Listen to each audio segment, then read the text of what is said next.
Hello दोस्तों, हम इस वीडियो में बात करेंगे बीपीएससी टीआरई 3.0 का जो री एग्ज़ाम होने वाला है, जिसकी डेट निर्धारित हो चुकी है 5 जून से लेकर 15 जून के बीच।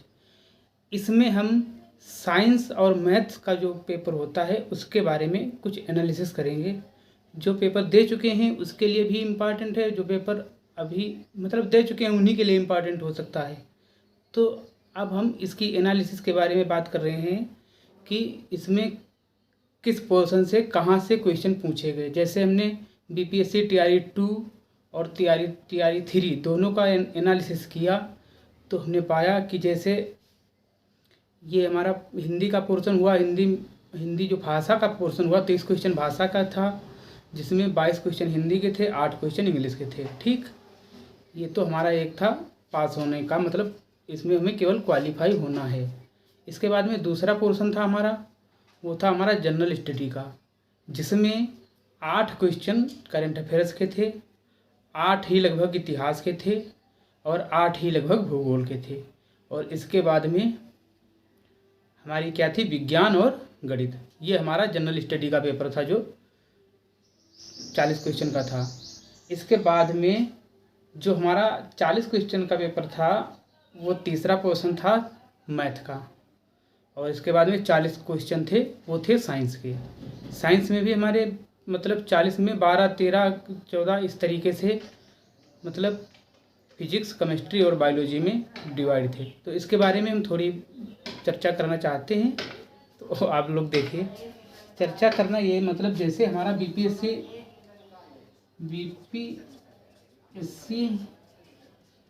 टीआरई 2.0 और 3.0 का जो एग्ज़ाम हो चुका है, अब इसका क्या होना है, हमारा री एग्ज़ाम होना है। इसके री एग्ज़ाम के एनालिसिस के लिए हमने क्या देखा, जो हमारा जनरल स्टडी का पेपर था सामान्य अध्ययन का, जिसमें हमारे 40 क्वेश्चन आते थे, 3 पोर्शन में विभाजित था। सामान्य अध्ययन 40 क्वेश्चन,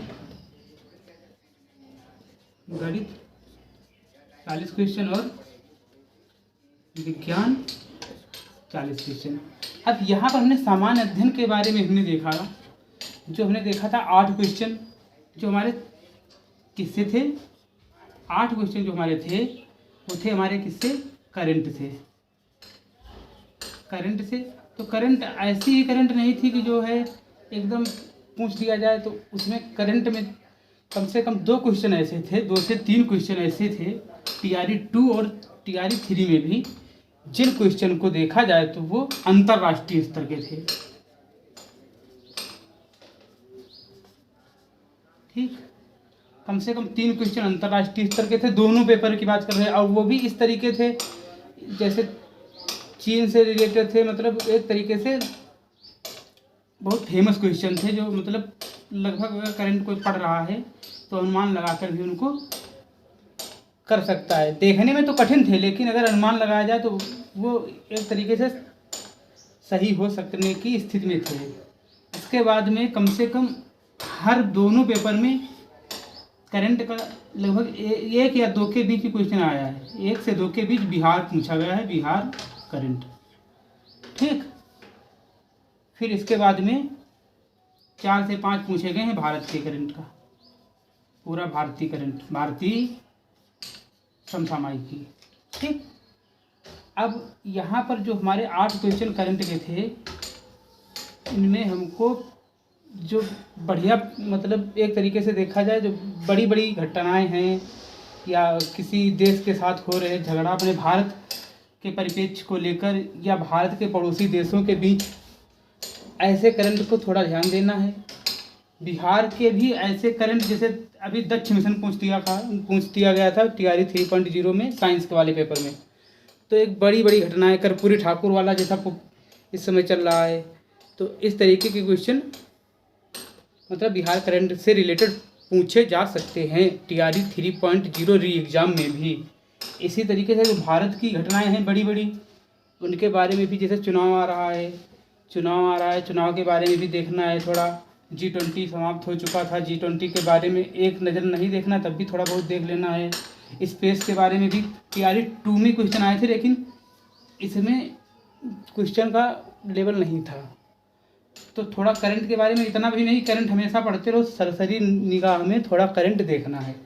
फिर इसके बाद में अब आ जाता है इसमें इतिहास। इतिहास की अगर हम बात करें तो इतिहास सिर्फ आधुनिक भारत का इतिहास पूछा जाता है। टीआरई 2.0 हो या टीआरई 3.0 हो, जो 6 से 8 पेपर होता है उसकी बात मैं कर रहा हूँ, उसके सिलेबस की मैं बात कर रहा हूँ। और उसमें अगर इतिहास देखा जाए तो इतिहास जो है हमारा कहाँ आता है, सिर्फ और सिर्फ आधुनिक भारत का इतिहास आता है। इतना याद रखना, सारा इतिहास पढ़ने की ज़रूरत नहीं है। आधुनिक भारत के इतिहास में 1857 की क्रांति जो बिहार से रिलेटेड है उसको अच्छी तरीके से देखना है। बाबू कुंवर सिंह से लेकर मतलब इधर तात्या टोपे या इधर जो जितने क्रांतिकारी हुए हैं इनको बहुत अच्छी तरीके से देखना है। इसके बाद में यहाँ से एक क्वेश्चन लगभग आ ही जाएगा। फिर गांधीवाद, ऐसा नहीं कि गांधी से आया नहीं था, टीआरई 3 में भी उसके रिलेटेड आया था, लेकिन आदमी कह रहा था कि गांधीवाद पूछा ही नहीं गया। लेकिन गांधीवाद को जो पढ़ोगे तो उसके अंदर की कहानी से एक क्वेश्चन जरूर मिलेगा। गांधीवाद मतलब गांधी काल, वाद नहीं, गांधी काल से, ठीक। गांधी काल हो गया और बिहार 1857 की क्रांति हो गई।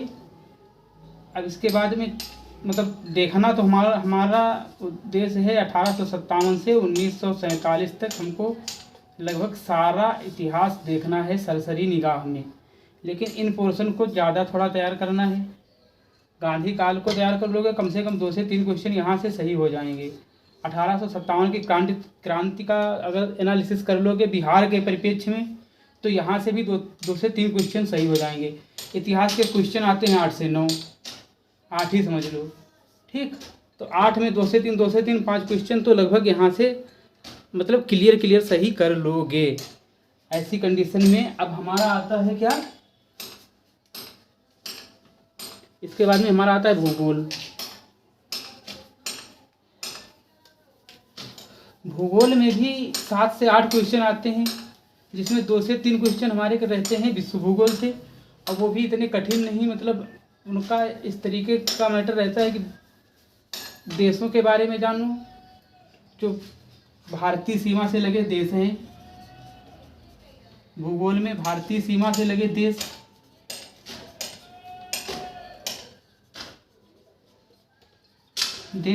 और ऐसे प्रमुख देश जो भारत के परिप्रेक्ष्य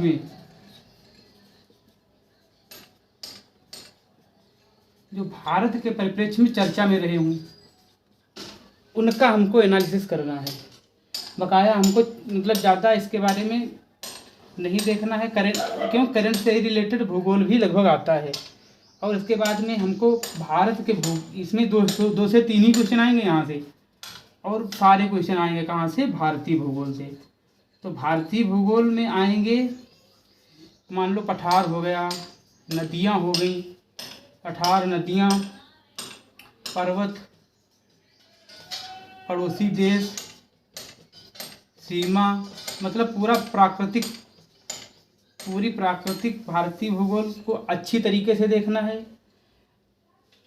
इसके बाद में हमारे भूगोल के 1-2 क्वेश्चन छोड़ के 8 क्वेश्चन में लगभग 5 क्वेश्चन हर हालत में सही हो जाएंगे। और भूगोल में ही पर्यावरण समाहित है। पर्यावरण भूगोल को एक में ही मिलाकर बोला है हमने।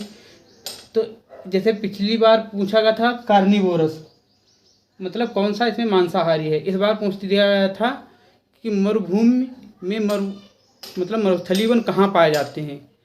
तो अगर पर्यावरण से संबंधित क्वेश्चन भी आएगा, इस भूगोल की बात कर रहे हैं, भूगोल में जो पर्यावरण से संबंधित 1 से 2 क्वेश्चन पर्यावरण से संबंधित आ जाते हैं, तो वो इतने कठिन नहीं होते हैं कि अगर आपने भूगोल अच्छी करी है और पर्यावरण की थोड़ी बहुत जानकारी है तो वो क्वेश्चन हमारे गलत हो जाएं।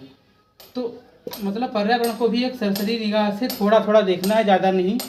और भूगोल को भारत के भूगोल में भारत का प्राकृतिक भूगोल अच्छी तरीके से देखना है।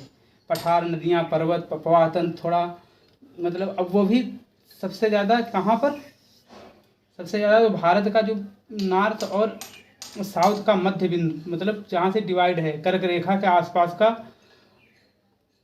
सबसे ज़्यादा देखना है। क्यों? कर्क रेखा से ही पिछली बार भी क्वेश्चन पूछा गया था। पिछली बार मिट्टी पे क्वेश्चन पूछ दिया गया था, लेटेराइट मिट्टी जो मेघालय में पाई जाती है। तो इसका प्राकृतिक सीमा मिट्टियाँ, मतलब इसको ज़्यादा नहीं, मतलब देखना है अच्छी तरीके से। तो नहीं देख सकते हो, लेकिन हाँ, क्योंकि देखना ज़रूरी है थोड़ा थोड़ा। और कर्क रेखा से रिलेटेड क्वेश्चन ज़रूर आता है। पिछली बार भी आया था, इस बार भी आया है। लेकिन इस बार क्या आया था? सबसे उच्च भूमि कौन सी पाई जाती है? पिछली बार भी इसी तरीके का क्वेश्चन था। तो कर्क रेखा से रिलेटेड क्वेश्चन जरूर देखना है। कर्क रेखा या मूत्तर रेखा, इन दोनों रेखाओं को जो भारत के परिप्रेक्ष्य में है, इनको अच्छी तरीके से देखना है। ठीक, तो हमारा जो है क्या हो गया, तीनों पोर्शन ये हो गए, लगभग 24 क्वेश्चन ये हो गए। उसके बाद में सामान्य अध्ययन में ही जो बचे क्वेश्चन हैं वो विज्ञान और गणित से संबंधित होते हैं। तो यहाँ पर जो विज्ञान और गणित से संबंधित क्वेश्चन होते हैं वो इतने कठिन नहीं होते हैं, क्योंकि आप अगर तैयारी 3.06 से 8 दे रहे हो, उसकी बात मैं कर रहा हूँ। अगर आप उसकी तैयारी कर रहे हो तो गणित और विज्ञान के क्वेश्चन आराम से सॉल्व हो सकते हैं, अगर आपने गणित और विज्ञान की अच्छी से तैयारी करी है। अब हम यहाँ पर बात करेंगे, सबसे पहले विज्ञान की बात कर रहे हैं, उसके बाद में गणित की बात करेंगे। अब यहाँ पर विज्ञान की बात करें तो विज्ञान में 3 पोर्शन में विज्ञान विभाजित है। क्या? भौतिक विज्ञान, रसायन विज्ञान और जीव विज्ञान। टीआरई 2 में देखा गया था तीनों विज्ञान बहुत ही कठिन पूछी गई थी, मतलब उनका लेवल बहुत हाई था। लेकिन अगर लेवल हाई होते हुए भी हमने एनालिसिस किया, जो हमारी एनसीईआरटी की 9th और 10th की बुक है, सारे क्वेश्चन उसी से थे, बस उनका लेवल हाई था। जैसे ये क्वेश्चन उसमें नहीं मिला क्या, इसका ये एक उसका क्वेश्चन था, प्रकाश वाला क्वेश्चन था, उसमें हमको वो इंटर की किताब में भी नहीं मिला, और तो बात अलग की रही। एक प्रकाश से रिलेटेड क्वेश्चन था टीआरई 2 में, टीआरई 2.0 में प्रकाश से क्वेश्चन था कि इसके एक दो अवतल लेंस रखें, इसके बीच की दूरी है तो इसका मतलब संयुक्त फोकस दूरी ज्ञात कीजिए। ये सेम टू सेम क्वेश्चन हमको इंटर की बुक में भी नहीं मिला। तो लेकिन अगर देखा जाए तो ये सारा सिलेबस और इनकी जो कठिनता का स्तर इंटर लेवल का भी था, लेकिन सिलेबस के अकॉर्डिंग अगर आपकी समझ कक्षा 9 और 10 की एनसीईआरटी की बुक में अच्छी है तो इन क्वेश्चन को सॉल्व करने में थोड़ी आसानी मिल जाती है। और आगे इन क्वेश्चन से रिलेटेड या उस पोर्शन से रिलेटेड आप इंटर की किताब में भी थोड़ा थोड़ा देख सकते हो। अब जैसे हमको भौतिक विज्ञान ही लेना है, तो भौतिक विज्ञान में ग्राफ से भी रिलेटेड क्वेश्चन पूछ दिया गया था उसका। भौतिक विज्ञान में जैसे ग्राफ से, तो ग्राफ में पहले ये आता है हमारा क्या, चाल समय दूरी वाला आता है। चाल समय दूरी वाला इस बार देखो क्वेश्चन पूछ दिया क्या, v बराबर u प्लस 80 पूछा, v बराबर u माइनस 80 पूछा। अब एक समान चाल से भी पूछ दिया। अब इसमें भी कन्फ्यूजन था, क्योंकि ये त्वरण है, अब ये एक्सीलरेशन है, ये डिएक्सीलरेशन है, मतलब ये त्वरण का उल्टा है। तब यहाँ पर दोनों तरीके से भी त्वरण लग रहा है ना। तब यहाँ पर एक समान गति से पूछ दिया गया था, तो इसमें भी थोड़ा कन्फ्यूजन था प्लस से। अब क्वेश्चन पेपर ही कैंसिल हो गया तो उसका क्या किया जाए। लेकिन यहाँ पर भी देखा जाए तो थोड़े अटपटे क्वेश्चन पूछे गए थे, देखने में तो सामान्य लग रहे थे, लेकिन उनकी भाषा की क्लिष्टता देखते हुए क्वेश्चन को समझना और उनमें जो 5 ऑप्शन दिए हैं उसके अनुसार उनको चिन्हित करना थोड़ा कठिन लग रहा है। तो इसके लिए आपको अच्छी तरीके से, अच्छी पकड़ के साथ में एनसीईआरटी के साथ साथ अपनी इंटर वाली किताबों को भी थोड़ा ध्यान में रखना होगा। ठीक, क्योंकि उसमें कभी कभी ग्राफ, पिछली बार में ग्राफ पूछ दिया गया था डिस्प्लेसमेंट का। ठीक, तो एक क्वेश्चन लगभग इससे ज़रूर आना है, रेखीय गति से एक क्वेश्चन आना है, न्यूटन लॉ से एक क्वेश्चन आना है। ठीक, अब इसके बाद में हमारा चुंबक से आना, चुंबकीय क्षेत्र या चुंबकीय क्षेत्र की तीव्रता वगैरह जो है, कौन सी जो हाई स्कूल के सिलेबस में है, हाई स्कूल का सिलेबस उठाओ और इंटर का स्तर उठाओ। क्या, हाई स्कूल का सिलेबस उठाओ और इंटर का स्तर उठाओ। जो हाई स्कूल का सिलेबस है उसमें वही पाठ, उसी पाठ से रिलेटेड इंटर वाली किताब में पढ़ो। चुंबकीय क्षेत्र और विद्युत क्षेत्र की बात कर रहे हैं, चुंबकीय क्षेत्र और विद्युत क्षेत्र की हम बात जो कर रहे हैं, और प्रकाश, इन तीनों चैप्टर को देखो तो हाई स्कूल वाली बुक में एनसीईआरटी में भी पढ़ लो, लेकिन एनसीईआरटी पढ़ने के साथ साथ इंटर वाली किताब भी पढ़ लो, क्योंकि अभी समय हमारे पास बहुत है। तो ऐसा नहीं हम कि इन 3 चैप्टर को नहीं पढ़ पाएंगे। इसके बाद में ये भी चैप्टर को आपको पढ़ना पड़ेगा, क्योंकि इसमें ग्राफ से रिलेटेड क्वेश्चन जो आते हैं वो पहले इतने अच्छे तरीके से नहीं बताए गए हैं। अब जो अच्छी बुक आती हैं बालाजी प्रकाशन वगैरह की, इसमें अच्छी तरीके से समझाया गया है, तो इससे भी क्वेश्चन पूछे जाते हैं अच्छी तरीके से। फिर इसके बाद में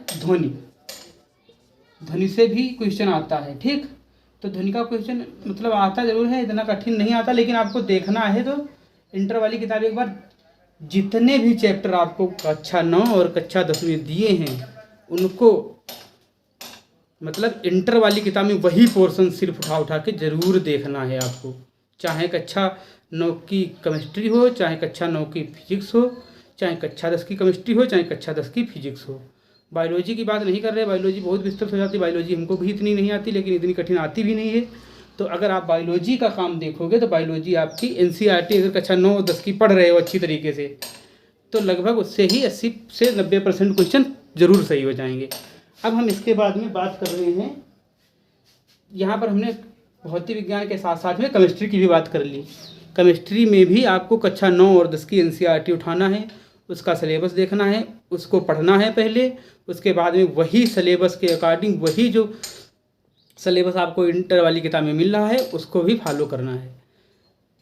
आपको कंपलसरी क्या है, दोनों क्या, रसायन और भौतिक, दोनों को आप 9, 10, 11, 12 की किताब से पढ़ना है। और पढ़ना क्या है, जो 9, 10 की किताब में लिखा है वही ढूंढ के 11, 12 की किताब में आपको पढ़ना है, उसके सवाल लगाने, न्यूमेरिकल लगाने हैं। ठीक, ये हमारा हो गया रसायन और भौतिक का। अब इसके बाद में जो हमारा आता है किसका, जीव विज्ञान का। जीव विज्ञान में आप कुछ भी न करके, सबसे पहले ज़्यादा बवाल न पाल के सीधी 9 और 10 की किताब में जितनी जीव विज्ञान है उसको सबसे पहले अच्छे से रट डालो। क्योंकि सीधी बात है, बायोलॉजी वाले जो बच्चे हैं इसमें मैथ इतनी बढ़िया आती है कि 30 क्वेश्चन करना मुश्किल हो जाता है 40 में। तो ज़्यादा से ज़्यादा गणित वाले भी बच्चे इसमें हैं, मतलब जितने स्टूडेंट हैं वो गणित स्ट्रीम से जो है, साइंस स्ट्रीम में जो गणित लिए थे इंटर में, उनका वेटेज इसमें ज़्यादा रहता है। तो उनके लिए हम बता रहे हैं, अगर तुमको जीव विज्ञान पढ़ना है, क्योंकि जीव विज्ञान तुमने पढ़ी भी नहीं है, तो जीव विज्ञान के लिए आपको 9, 10 की एनसीईआरटी बहुत अच्छी तरीके से सिर्फ पढ़नी है, रटनी नहीं है। 2 से 3 एक बार पढ़ लो, फिर दोबारा पढ़ लो बस। और अब उसके रिलेटेड आपको कहीं क्वेश्चन मिले एनसीईआरटी वाले तो वो लगा लो, आपको सब पूरा क्लियर हो जाएगा, अच्छी तरीके से क्लियर हो जाएगा। अब ये बात होने के बाद में हमारी आ जाती है बात मैथ की। मैथ में क्या है, मैथ में भी गिने चुने टॉपिक हैं, उन्हीं से हर दोनों एग्जाम में उनसे क्वेश्चन पूछा गया। जैसे हमारा टॉपिक, आपको टॉपिक बताया जैसे त्रिकोणमिति। त्रिकोणमिति से 3 क्वेश्चन आते हैं, हर बार आए। 2 क्वेश्चन थे सामान्य त्रिकोणमिति से, ठीक, अब 1 क्वेश्चन था ऊंचाई और दूरी से, दोनों बार। इस बार तो बहुत सरल था क्वेश्चन हमारा, इस बार गलती हो गया, सरल होते हुए भी हमने ज़्यादा बुद्धि लगा दी। तो त्रिकोणमिति में मतलब 3 क्वेश्चन आने अनिवार्य हैं। इसके बाद में आएगी क्या, हमारी निर्देशांक ज्यामिति। निर्देशांक ज्यामिति, इसमें भी 3 से 4 क्वेश्चन जरूर आते हैं। ठीक, निर्देशांक ज्यामिति वही होती क्या, एक्स अक्ष वाई अक्ष वाली रेखा, ठीक, लंब रेखा, प्रवणता, 2 बिंदुओं के बीच जाने वाली रेखा की प्रवणता या उनके बीच की दूरी, 2 समांतर रेखाएं आपस में विभाजित कर रही हैं कि नहीं कर रही हैं, प्रतिच्छेद कर रही हैं कि नहीं कर रही हैं, मतलब ये वाला क्वेश्चन, इस पे तो हर बार इस निर्देशांक ज्यामिति की बात कर रहे हैं। निर्देशांक ज्यामिति में एक जो कॉन्सेप्ट आता है नहीं, A1/A2 बराबर B1/B2 बराबर C1/C2। अब ये बराबर हो गई, ये बराबर नहीं हुआ तो समांतर रेखा हो गई, या ये दोनों बराबर नहीं है प्रतिच्छेद रेखा होगा। इस तीनों कंडीशनों को अप्लाई करते हुए हर बार क्वेश्चन आया, TRE 2 में भी आया और TRE 3 में भी आया। तो इस फार्मूले को ज़रूर ध्यान देना है बहुत अच्छी तरीके से, ठीक। तो हमारा पहला पोर्शन ये त्रिकोणमिति हो गया, दूसरा निर्देशांक ज्यामिति हो गया, और तीसरा हमारा क्या हो गया, तीसरा हमारा स्टैटिस्टिक्स हो गया। मतलब वो क्या बोला जाता है जिसमें समांतर माध्य बहुलकता वगैरह आती है, समांतर माध्य बहुलकता, माध्यिका, मानक विचलन,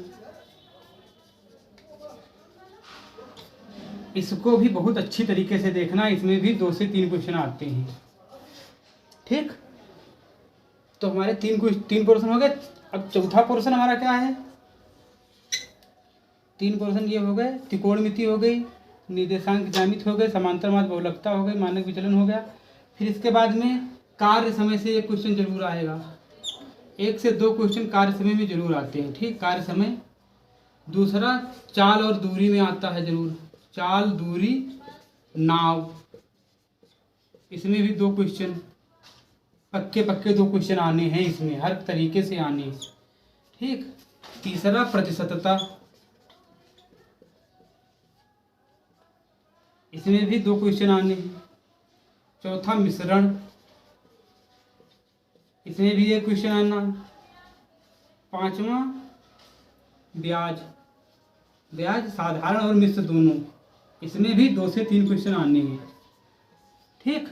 फिर इसके बाद आ गया हमारा मेंसुरेशन, छठवां। मेंसुरेशन में भी 2 से 3 क्वेश्चन आने हैं।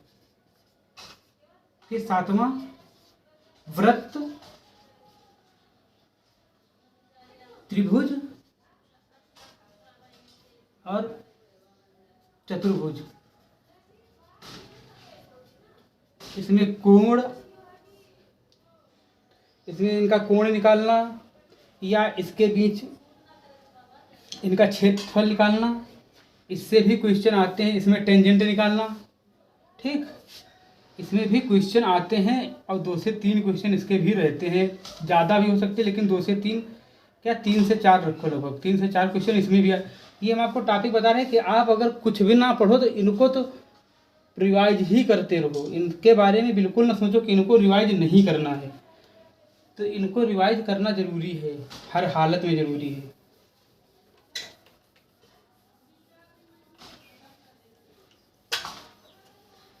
तो इस प्रकार देखा जाए तो हमारे मैथ में भी लगभग इन टॉपिक से सारे क्वेश्चन आते हैं। हाँ, दूसरा एक प्रायिकता छूट गया। प्रायिकता का क्वेश्चन 2 क्वेश्चन हर बार आए हैं प्रायिकता से, तो प्रायिकता को भी हल्के में ना लेना, उसके बारे में भी अच्छी तरीके से देखना। ज़्यादा बड़ा पोर्शन नहीं है, ज़्यादा कठिन क्वेश्चन नहीं आते हैं। तो लगभग अगर पढ़ोगे तो बहुत अच्छी तरीके से पढ़ोगे तब भी 2 घंटे में पूरी प्रायिकता पढ़ लोगे बहुत अच्छी तरीके से। तो इसको मतलब इसके फार्मूला भी कुछ नहीं होता है, लेकिन इसको देखना ज़रूरी है। इसके क्वेश्चन या इसको देखना बहुत ज़रूरी है, क्योंकि इसके 2 क्वेश्चन हर बार आते हैं प्रायिकता के। तो लगभग इतना हमारा मैथ में आता है। और फिर सामान्य सरल क्वेश्चन आ जाते हैं, जैसे हमारा उसका भी क्वेश्चन है क्वाड्रेटिक क्वेश्चन का, मतलब द्विघात समीकरण का। द्विघात समीकरण है, लेकिन इसमें भी बहुत उल्टा पूछ के इसमें भी क्वेश्चन आ जाते हैं। शून्य का नाम दिया, कितने शून्य होंगे, इस तरीके से क्वेश्चन जो आते हैं ये द्विघात समीकरण के ही क्वेश्चन होते हैं। तो हमको द्विघात समीकरण भी देखनी है। अभी जितना बताया ये सारे आपको चैप्टर, ये सारे समझ लो पोर्शन आपको देखते रहना है जब तक आपका पेपर नहीं हो जाता, क्योंकि इनसे तो क्वेश्चन हटके जाएगा नहीं, हर हालत में इनसे क्वेश्चन आना है। तो अगर हमको आगे टाइम मिलता है तो हम रोज़ एक वीडियो बनाएंगे और सबसे पहले हम मैथ से शुरुआत करेंगे और इन्हीं पोर्शन से शुरुआत करेंगे। ये नहीं पूरी मैथ पढ़नी जो जिनसे क्वेश्चन हमको कम से कम 30+ क्वेश्चन हमको फंसने ही हैं। जितने हमने चैप्टर बताए हैं आप पेपर भी उठा के देख लो, ऐसा नहीं, इनसे हमको 30+ क्वेश्चन फंसने ही हैं मैथ में। और ऐसे ही कक्षा 9 और 10 के NCERT उठा के देख लो, 40 प्रश्न में 25+ क्वेश्चन NCERT के ही हैं। 15 क्वेश्चन जो हैं 15 माइनस क्वेश्चन किससे हैं, इंटर वाली या अन्य तरीके से आए, लेकिन 25+ क्वेश्चन आपको सीधे डायरेक्ट NCERT से मिलेंगे। किसमें, साइंस की बात कर रहे हैं। तो हम अब आगे रोज़ एक वीडियो बनाएंगे जिसमें हम आज जितना हमने मैथ के बारे में बताया, साइंस के बारे में बताया और जनरल स्टडी के बारे में बताया वो डिस्कस किया करेंगे, जिससे हमको भी आसानी हो आगे पढ़ने में, आप लोगों को भी जो हमारा वीडियो देखे उसको भी अच्छा लगे। धन्यवाद।